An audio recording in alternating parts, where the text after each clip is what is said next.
صباح الجمال، كل الكيكات بقى كده كوم، والكيكه دي كوم. النهارده هنعمل كيكه الويفر باسهل واجمل مكونات، وهتطلع معاكي سهله جدا ان شاء الله، ومقاديرها بصوا على قد الايد ومظبوطه جدا جدا، هو بقى اقل تشكيل. بصوا يا جماعه الجمال والحلاوه، فاكرين بقى كده بسكوت الويفر اللي احنا كنا بنجيبه زمان اللي هو الشمعدان ده؟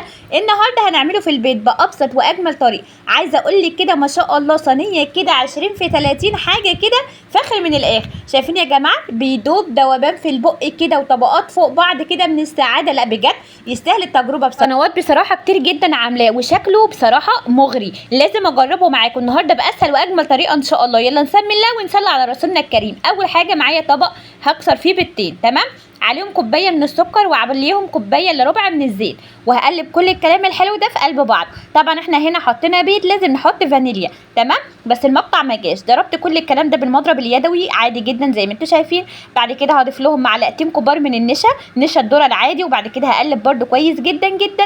وهنا بقى انا معايا كوبايه مش 200 جرام مثلا، لا هي تقريبا كده ما يعادل 170 جرام ولا حاجه، تمام. انا هوريكم برده شكلها كده عشان اقول لكم بالظبط انا استخدمت كام كوبايه دقيق. زي ما انتم شايفين كده اهوت، ادي شكل الكوبايه، ماشي. اهم حاجه في الموضوع ان انت تدخلي الدقيق كويس جدا زي ما انت شايفه كده اهوت. انا استعملت النهارده في الليل بيضتين كده، وكوبايه الزيت زي ما انتم شايفين، وكوبايه السكر 3 كوبايات بالظبط من الدقيق. انت هنا يا بنات بتحطي الدقيق على حسب البيض بتاعك حجمه قد ايه. يعني انت النهارده استخدمت بيضتين او 3، ماشي.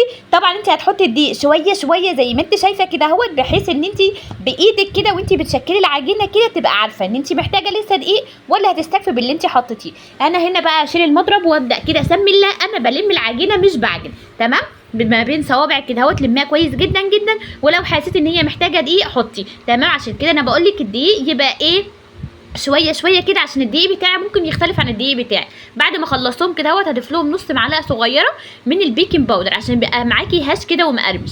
ضيعت كده اهوت البيكنج باودر. هقسم العجينه بتاعتي لجزئين، هشيل جزء زي ما انتم شايفين، والجزء الثاني هضيف عليه معلقتين كاكاو محلى خام زي ما انت عايزه. ممكن تضيفي معلقتين كاكاو مثلا محلى وتلاقيه فاتح شويه، يبقى محتاج تاني على حسب الدرجه اللي انت عايزاها، تمام. زي ما انتم شايفين ضيعت كل الكاكاو كده اهوت. وبعد كده هسمي الله واجيب كيس من الثلاجه وافتحه كده اهوت زي ما انتم شايفين من غير زيت ومن غير اي حاجه، وابدا كده اسمي الله وافرد العجينه بتاعتي، تمام. اتقطعت منك ما تقلقيش خالص، هتتداوى. مثلا جيت حته تخينه وحته رفيعه حاولي تسويها على قد ما تقدري. زي ما انتم شايفين انا هنا مش مسرعه الفيديو قوي عشان اقول لك الكات البسيطه للتشكيل. زي ما انت شايفه كده اهوت على طول ماشي بالنشابه بتاعتك. عندك النشابه دي، عندك النشابه اللي هي الصغيره عادي جدا. بصي انا بلم الحروف زي ما انتم شايفين بحيث ان انا عايزاها تبقى طبقه متساويه، تمام. زي ما انت شايفه كده اهوت ما شاء الله. هحاول برده افردها كده تاني عادي جدا زي ما انت شايفه، ماشي. وهنا للاسف انا كنت حاطه الستاند الصغير على الترابيزه اللي انا شغاله بيها، فعلى الرخامه قصدي، فايه تحس ان انا كل شويه مش عارفه قوي ان انا امتلكه بصراحه. زي ما انت شايفه كده اهوت فردتها. هفرد بقى عجينه الشوكولاته على نفس الكيس كده بتاع الثلاجه، نفس النظام نفس الحجم كده تقريبا. وبعد ما ضفتهم كده اهوت هما الاثنين هبدا بقى اسمي الله وابدا كده اضيفهم على بعض بكل سهوله خالص. عايزه اقول لكم بجد طريقته حلوه جدا جدا ويستحق التجربه بصراحه. زي ما انت شايفه كده اهوت حطيت الطبقتين على بعض. هشيل اول كيس وابدا بقى اسويهم كويس جدا كده بحيث ان ايه يبقوا قد بعض، حتى لو مش قد بعض ما تقلقيش خالص. وبعد كده هبدا ان انا اتنيهم كده اهوت النص، وابدا برده افردهم تاني واتنيهم. انا تنيتهم بنفس الشكل اللي انتوا شايفينه ده 4 مرات عشان يبقى طبقات كتير كده فوق بعضها. زي ما انت شايفه كده اهوت ما شاء الله بكل سهوله خالص. العجينه بجد كانت خطيره ما شاء الله. زي ما انت شايفه اهوت دي كده تاني طبقه، حتى لو اتقطعت منك ما تقلقيش خالص والله. بصي يعني بتتداوى خالص، بس يستحسن جدا ان انت تشتغلي على الكيس. يعني هي اتقطعت مني كده عشان الحته دي ما كانتش محطوطه على الكيس. زي ما انتوا شايفين انا حطيت الكيسين كده، يعني دخلتهم تحت بعض كده بحيث ان انا وانا بقلب كده يبقى يمين وشمال في ايد الكيس زي ما انتوا شايفين. زي ما انتوا شايفين كده اهوت تقريبا دي كانت كده اخر واحده. هبدا بقى ان انا لا هتنيها كمان تانيه وابدا كده اسويها كويس جدا على مقاس الصينيه اللي انا هشتغل بيها، تمام. انا هنا معايا الصينيه اللي هي ايه اللي شفتي الطقم الصواني اللي هو المربع ده، انا مستعمله النهارده اللي هي المتوسطه، تمام. زي ما انتوا شايفين ما بتدهناش اي حاجه خالص. بدات اسمي الله وبدات انزلها في الصينيه بتاعتي. هسويها كويس جدا ويستحسن ان انت تسويها بايدك كده عشان تحسي ان انت ما فيش حته طالعه وما فيش حته داخله، تمام. اهو سويتها كويس جدا جدا. وبعد كده دخلتها الفرن قبل ما تطلع بقى معايا هي اي نوع شوكولاته انت بتحبيه، تمام. هبدا ان انا اسيحهم كده اهوت على حمام مائي. واول ما البسكوت بتاعي يطلع، هنا نصيحه جدا ان انت اول ما هو البسكوت يبقى سخن تضيفي الشوكولاته بتاعتك، عشان حتى لو الكميه بتاعتك مش كتيره ولا حاجه هتتوزع معاكي بكل سهوله. تمام، بظهر المعلقه كده اهوت. وحاولت ان انا ايه، هنا بقى كانت عندي نوع شوكولاته يعني كان فيها لوز، فايه زي ما انتوا شايفين هو اللي جه على الوش كده، بس انا هحاول ان انا اشيله يعني. وزعتهم كويس جدا كده اهوت.